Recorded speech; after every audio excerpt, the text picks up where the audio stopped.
बोला है। Okay, now. अफसोस की बात है कि हाँ, Now, Honorable Leader of the House. Leader of the House. Leader of the House. Now, please listen to Leader of the House. Leader of the House. माननीय उपसभापति जी,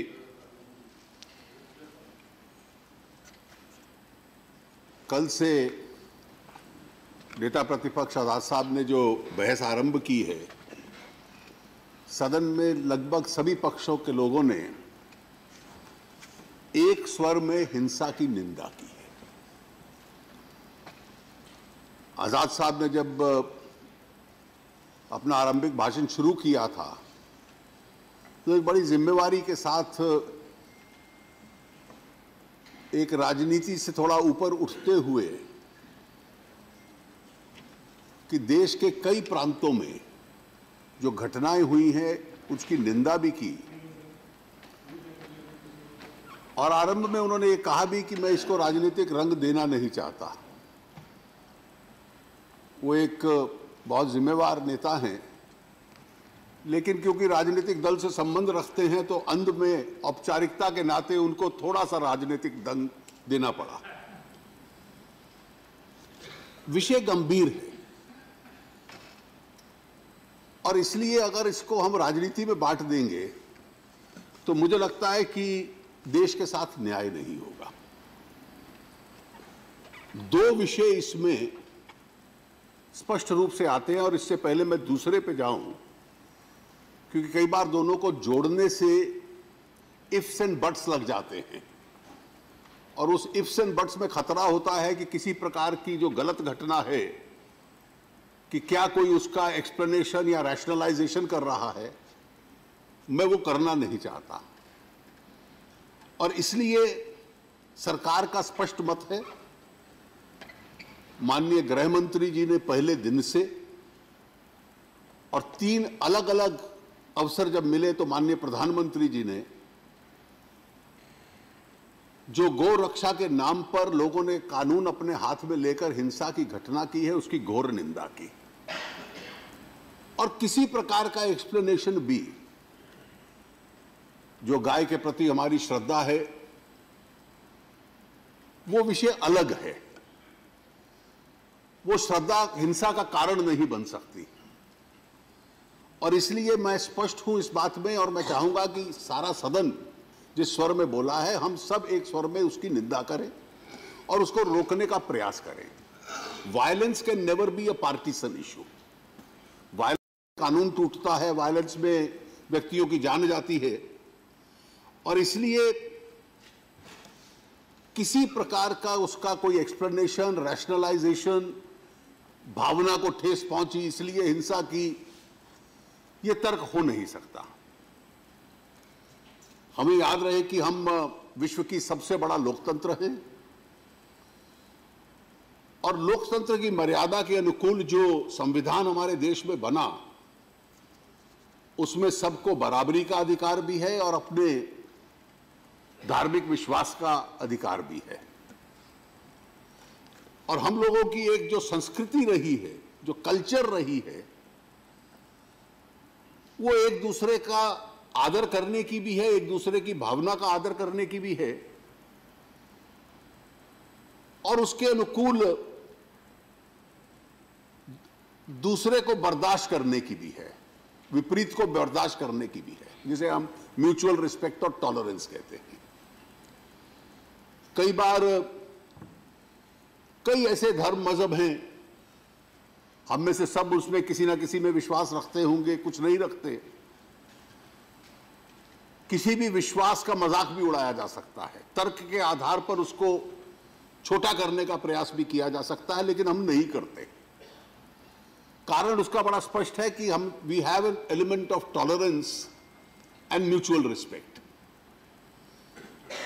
और इसलिए हिंसा पार्टीसन इशू नहीं हो सकता, पार्टीसन दृष्टि से या विचार की दृष्टि से, भावना की दृष्टि से उसका जस्टिफिकेशन नहीं हो सकता। और इसलिए मैंने स्वयं, मेरे पास पूरा चार्ट है, जितनी घटनाएं हुई हैं, केवल निंदा कर देना, बयान देकर इतना नहीं है और यह कहना कि भाई आपके पास कोई विकल्प नहीं था इसलिए आपने निंदा की, और किसी ने ये कहा कि भाई निंदा कर दी और लोगों को कहा हिंसा करते रहो। मेरे पास पूरा चार्ट है कि हर घटना के संबंध में जिस प्रांत में भी घटना रिपोर्ट हुई, माननीय गृह मंत्री जी, उनको पांव में चोट लगी है, घर पर हैं, प्लास्टर में है उनका पांव, लेकिन टेलीफोन पे वहां के मुख्यमंत्री से बात हुई, वहां किस किस को अरेस्ट किया गया उसकी जानकारी ली गई, और जितनी घटनाएं अभी तक हुई हैं उसमें हर एक में कानूनी कार्रवाई एक व्यवस्थित सिस्टमैटिक तरीके से हुई और हर एक में लोग गिरफ्तार हुए और वो सारे गिरफ्तार लोग, अरेस्टेड लोग आज भी जेल में हैं। They are all going to be charge sheeted, against whom evidence is going to be found, and then prosecuted for the offenses that they have committed. ये बिल्कुल स्पष्ट है और इसमें मैं कोई इफ एंड बट नहीं जोड़ना चाहता।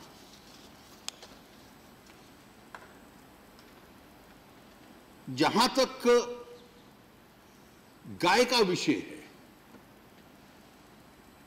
मैं सभी माननीय सदस्यों से इस बात का जिक्र करना चाहता हूं कि जब हम टॉलरेंस की बात करते हैं तो देश में एक बहुत बड़ा वर्ग है जिसकी उसके प्रति एक श्रद्धा है, और ये कोई हमारी सरकार के आने से नहीं हुई। संविधान सभा में बहुत लंबी चर्चा इस विषय को लेकर हुई। थोड़ा सा आजाद साहब, आप और आपके सहयोगी भी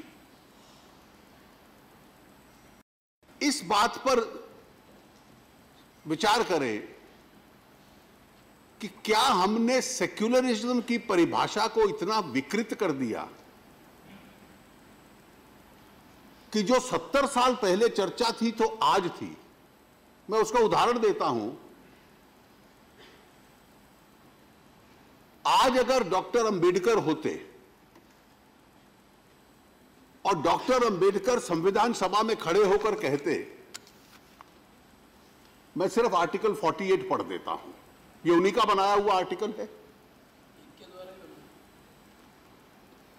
the state shall endeavour to organise agriculture and animal husbandry on modern and scientific lines and shall in particular take steps for preserving and improving the breeds and prohibiting the slaughter of cows or calves and other milch and draught cattle.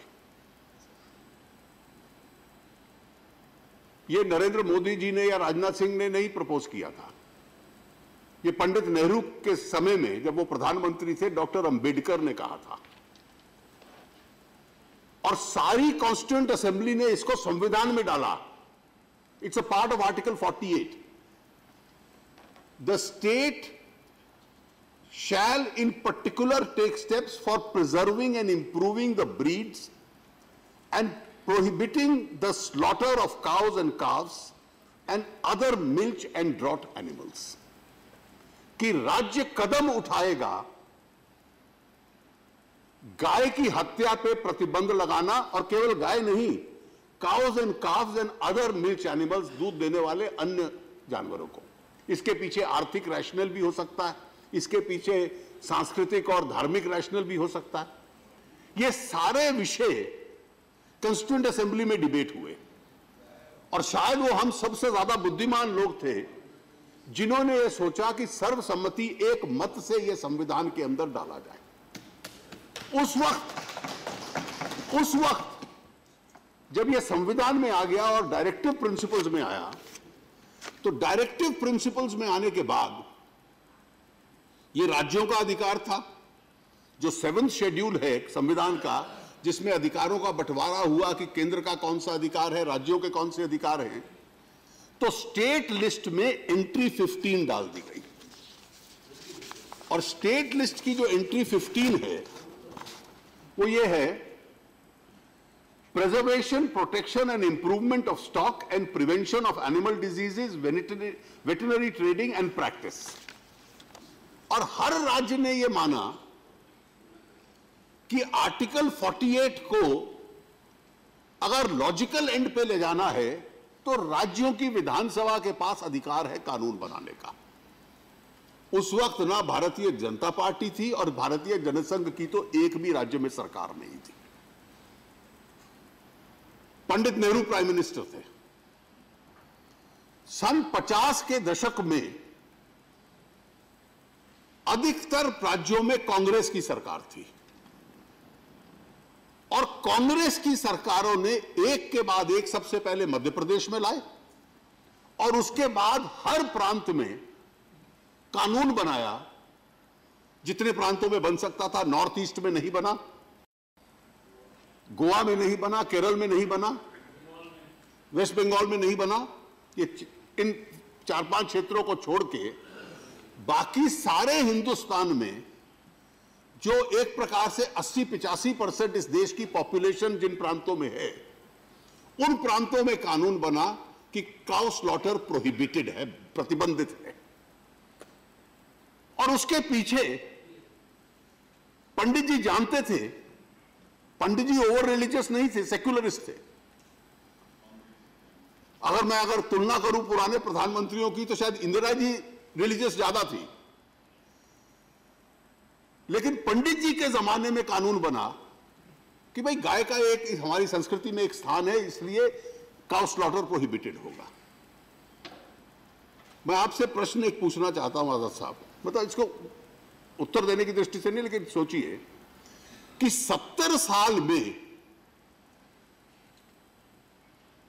आज अगर doctor Ambedkar जीवित होते और ये कानून लाते that the state shall endeavour to bring a law prohibiting cow, तो शायद सतीश मिश्रा जी की पार्टी सबसे पहले खड़े होकर कहती डॉक्टर अंबेडकर कम्युनल है।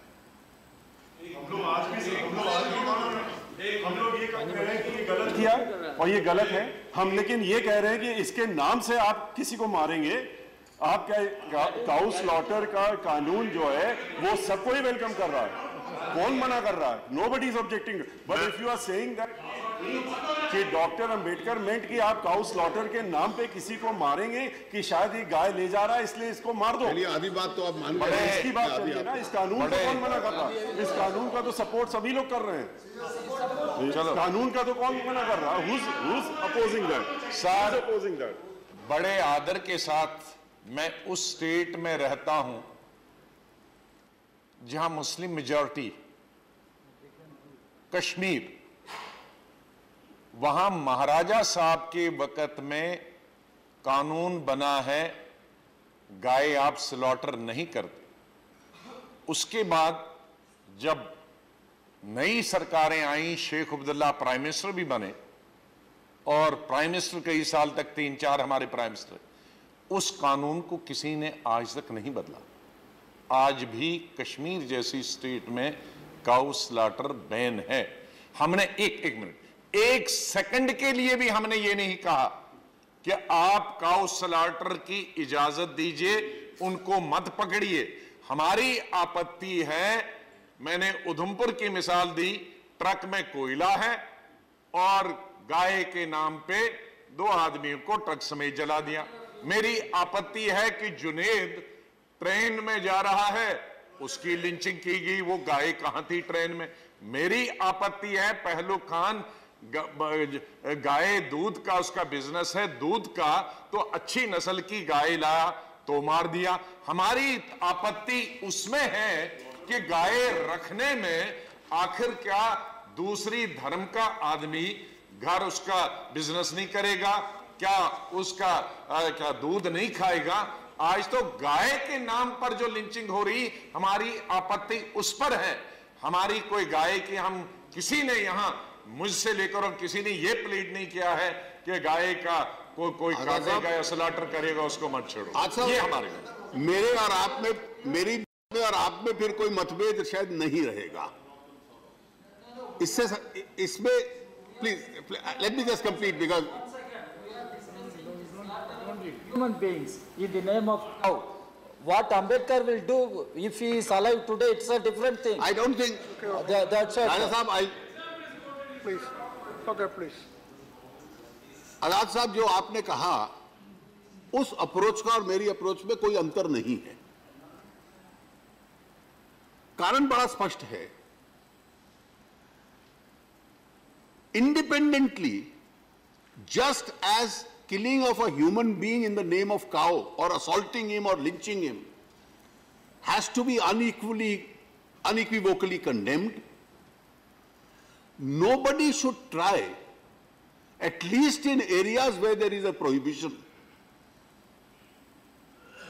to eulogize the fact that yes, I am proud of this fact that I see nothing wrong in the cow being slaughtered. One of your chief ministers of a prohibited state, prohibited means where cow slaughter is prohibited, had the audacity to say, well, given a choice, I'll eat beef. आपकी जो सबसे बड़ी state है जिसके power में है,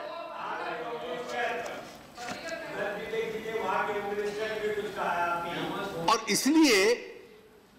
इसलिए अगर हम कांग्रेस की भी ट्रेडिशन रखते पुरानी, तो कोई कांग्रेस का कार्यकर्ता जिसने संविधान का आर्टिकल 48 बनाया, ये बनाया, टेलीविजन कैमरास के सामने कहता मैं कैसे कटती है, काट के केरल में आपको दिखलाऊंगा, और उसके बाद इस गाय काटने के बाद एक फेस्टिवल मनाऊंगा, इसका भी वो भी इतना ही इस देश का नुकसान कर रहा है जितना ट्रेन में चलता हुआ वो गौरक्षक कर रहा है जो गाय के नाम पर मारता है।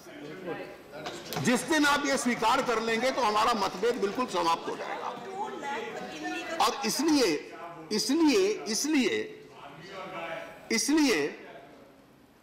इसलिए बड़ा स्पष्ट है कि मैंने आरंभ में यह कहा कि मैं इफ्स एंड बट्स नहीं, जितने कानून राज्यों में बने हुए हैं उसमें एक कानून को गाय को बचाने की, प्रिजर्व करने की एक व्यवस्था है। वो अधिकार पुलिस के पास है, राज्य सरकार के पास है। किसी के पास कोई जानकारी है वो राज्य सरकार को दे सकता है। Nobody has a right to take the law in his own hand और ट्रेन में या सड़क पे या ट्रक को रोक के कहे कि मैं कानून को इन्फोर्स करूंगा और कानून के नाम पर किसी को मारूंगा। और इसलिए कोई करता है तो उसकी निंदा भी होनी चाहिए, उसको गिरफ्तार भी करना चाहिए, उसको प्रोसिक्यूट भी करना चाहिए।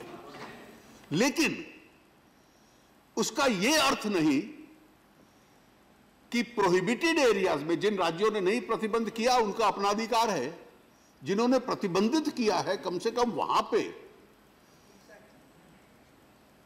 इसको एलिजाइज करना, इसकी प्रशंसा करना और इसको स्वीकार कर लेना, इसको इनकरेज करने की व्यवस्था हम ना करें।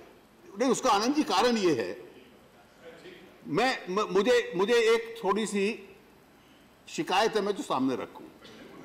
जब हम सिलेक्टिव मोरालिटी और सिलेक्टिव कॉल ऑफ कॉन्शियस में जाते हैं तो यह कठिनाई आती है। दिल्ली का चुनाव था, दिल्ली के चुनाव से कुछ दिन पहले, और यह तकलीफ है कुछ लोगों को हमारी सरकार के साथ, जलूस निकलने लग पड़े कि भाई फला जगह चर्च के ऊपर हमला हुआ। There were number of church attacks. हमने कहा कि कोई किसी में राजनीतिक कारण नहीं है, कोई कारण नहीं कोई किसी चर्च में करे। पुलिस ने हर केस रजिस्टर किया, हर केस इन्वेस्टिगेट किया। Not one was found to be politically linked. और उस चर्च अटैक्स को लेकर न्यूयॉर्क टाइम लीड्स करता है और दुनिया के अंदर हिंदुस्तान में चर्च पे अटैक हो रहे हैं ये प्रचार हो गया और ये पॉलिटिकल है। कहीं पता चला किसी बदमाश लड़कों ने शराब पीकर एक बोतल फेंक दी, कहीं थेफ्ट हो गया। These were the cases which were found in Delhi. उसके बाद एक घटना होती है तो पूरी दुनिया में कि इंडिया इंटॉलरेंट स्टेट हो गई। आप आज हालत देखिए जाकर, मैं केवल दुनिया का एक सेक्शन जहां इंटॉलरेंस है, वायलेंस है, मैं उसकी जिक्र नहीं कर रहा। आप लिबरल सोसाइटीज में भी जाकर देखिए कि क्या हो रहा है उन देशों में। उसकी तुलना में हम कहीं आगे हैं अपने डेमोक्रेटिक स्टैंडर्ड्स में और टॉलरेंस में। और एक प्रचार शुरू हो गया, जिसने वो किया, क्या उन्होंने एक यूनिफॉर्म क्राइटेरिया बना लिया था? अभी हमारे एक साथी ने जब केरल का जिक्र किया तो some of my CPM friends objected. But kindly ask a question to yourself. Why is it, whether you do it or the others do it, the atmosphere of violence in Kerala increases the moment left front comes to power? It doesn't increase when United Front comes to power? They have also been in power. They are our opponents. We never had, when Oman Chandy was the chief minister, we never said that there are acts of violence in Kerala.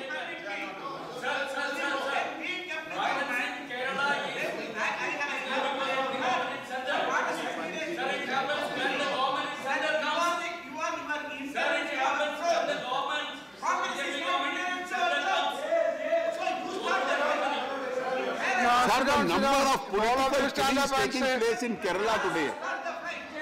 All of you stand up. Sit down, sit down. No, please.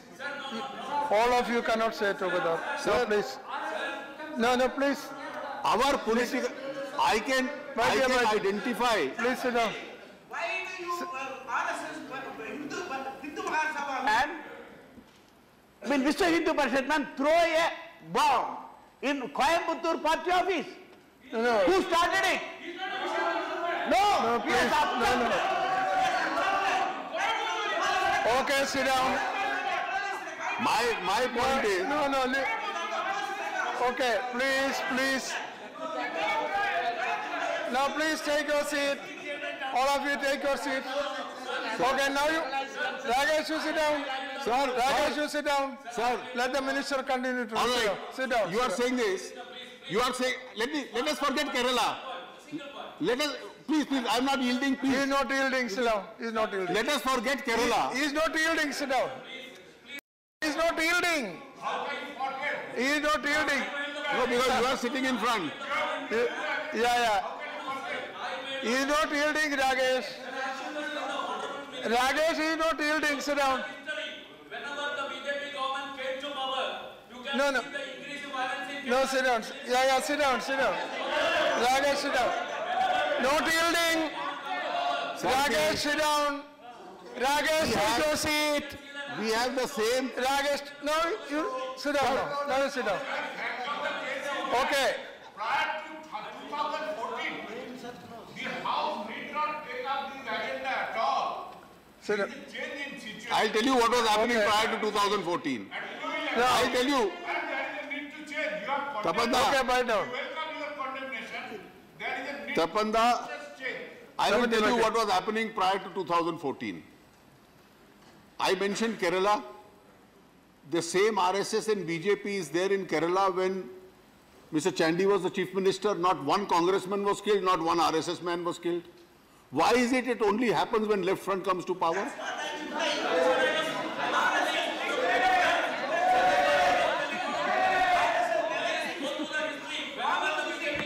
All right. And if you want to know,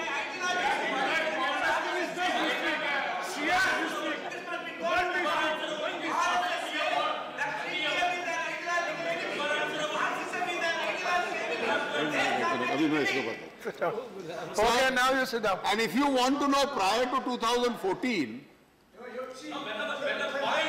if you want to, Okay, now sit down. if you want to know prior to 2014, Sit down. Mr.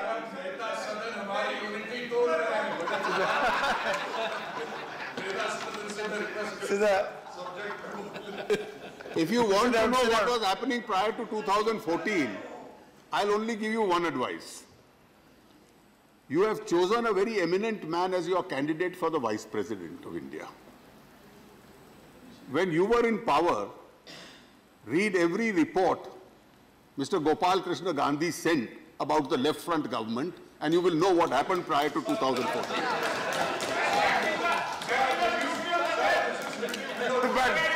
Sir, this is hitting below the belt. This is not acceptable. This is not acceptable. Sir नेता सदन तो बड़े सुलझे हैं, इनका बड़ा regard करते हैं, लेकिन ये हमारी विपक्ष का डिवीजन मत करें, लिंचिंग पर आ जाए. Derek is not participating. Derek Sir, Okay, that's all. Honorable Leader of the House has just said, and thank you very much, that you have, during the course of making this observation, acknowledged one good thing. Besides many sterling qualities of our candidate, you acknowledge that he is eminent and he is fair. If that is there, then withdraw your candidate. All right, all right. sir, I You have said is partly correct, not totally. I would request Honorable Leader of the House, kindly go to details of the note, what exactly he wanted to say. Okay. Then it will be clear that the society, how it is being affected by some antisocial elements, etc. All these things as narrated. Okay, fine. That's all. sir, Okay, that's all. Please. Mr. Sen said that this is the beauty of the left. In Marxian terminology, they call it dialectics.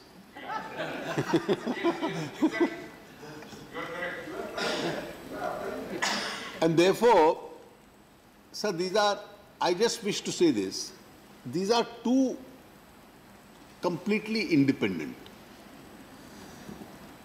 If we are to create an atmosphere in this country where we can get rid of this problem which has arisen on account of some people taking the law into their own hands,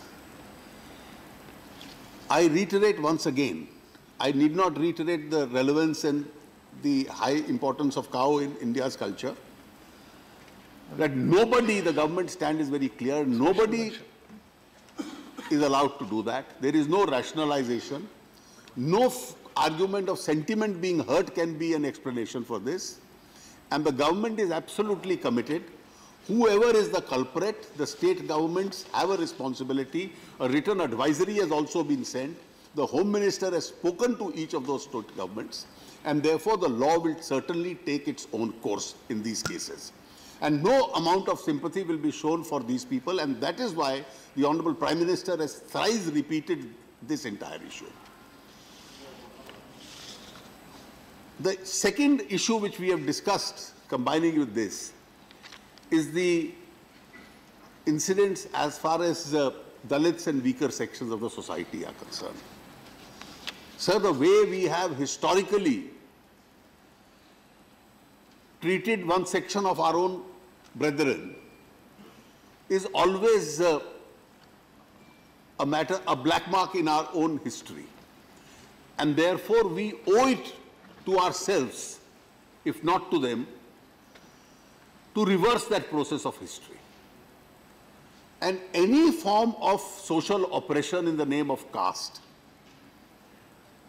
there are laws which deal with it.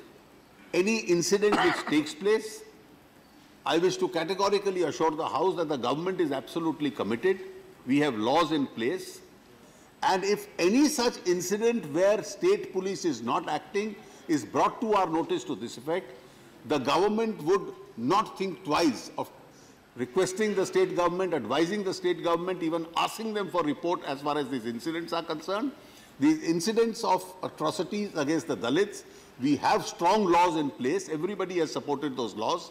And the government is fully committed as far as their protection is concerned. With these observations, sir, with these observations, No, please, let him complete. Let him complete. Mob justice है, reaching process जो चल रहा है, ये mob justice का process अभी से बढ़ चला है और इसका इम्पैक्ट बहुत गहरा और बहुत दूर तक होता है। एक स्पेशल सर्कमस्टांस है। क्या सर आप इसको महसूस करते हैं कि इसको हैंडल करने के लिए स्पेशल एक्ट की जरूरत है और स्पेशल रिस्पॉन्सिबिलिटीज जो ऑफिसर्स हैंडल कर रहे हैं पुलिस को या एडमिनिस्ट्रेशन को, उनकी स्पेशल अकाउंटेबिलिटीज लगाए जाने की जरूरत है। मौजूदा कानून में पर्याप्त प्रोविजंस हैं। हम कानून को दोष ना दें, लेकिन दूसरा जो तर्क आपने दिया है कि जो अधिकारी इसकी जांच कर रहे हैं वो ईमानदारी से करें और पूरी कार्रवाई करके इन लोगों को सजा करवाए। सरकार इसके लिए बिल्कुल कमिटेड है और इसकी पूरी जानकारी और तय तक जाएगी। इसकी मॉनिटरिंग जितने भी गृह मंत्रालय से कर सकते हैं हम निश्चित रूप से करेंगे। Thank you. Thank you. All right, thank you mister. Sir Dalit atrocities पे माननीय होम मिनिस्टर ने भी 2 मिनट में बात खत्म कर दी, माननीय नेता सदन ने भी 2 मिनट में बात खत्म कर दी, और यही कह करके दोनों लोगों ने कहा कि वहां पर एट्रॉसिटीज नहीं होने देंगे, एक्शन लेंगे। क्या एक्शन लिया है? हम लोगों ने आंकड़े दिए, किस तरीके से दलितों को ही जेल में डाल दिया है, इसके बारे में कोई जवाब नहीं आया और ना कोई सेटिस्फैक्टरी इसमें आंसर दिया गया। कैसे एट्रॉसिटीज रोकी जाएंगी? हम लोग इस रिप्लाई से सेटिस्फाइड नहीं है, हम हमारी पार्टी इससे वॉकआउट करते हैं। अच्छा, नाउ